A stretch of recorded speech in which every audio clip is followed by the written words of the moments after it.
Come vicepresidente del Consiglio regionale non posso che plaudire al fatto che Vittorio Veneto sia stato scelto dai paracadutisti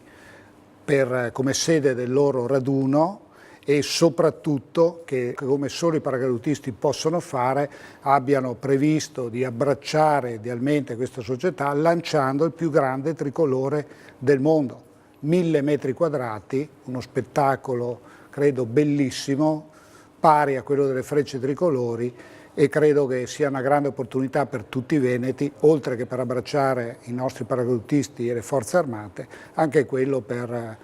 partecipare a questo grandissimo evento. Il 30 i paracadutisti d'Italia che si riconoscono nell'Associazione Nazionale Paracadutisti d'Italia renderanno onore ai caduti e ai soldati che 100 anni fa consegnarono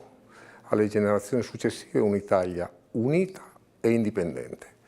Unità e indipendenza sono valori che per noi sono fondamentali, per i quali i paracadutisti italiani si sentono impegnati da quando durante il servizio militare prestarono il giuramento di fedeltà alla patria. I paracadutisti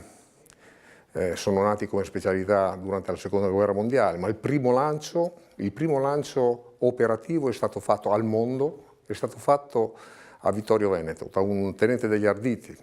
Tandura, quello che era semplicemente un mezzo di salvamento, da quel momento è diventato un mezzo operativo. Noi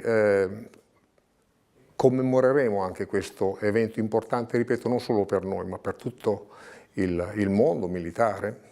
lanciando un enorme bandierone italiano nell'area di Vittorio Veneto. Questo bandierone che sorvolerà il monumento ai caduti sintetizza un po', simboleggia un po' il modo col quale i paracadutisti d'Italia rendono onore ai nostri predecessori.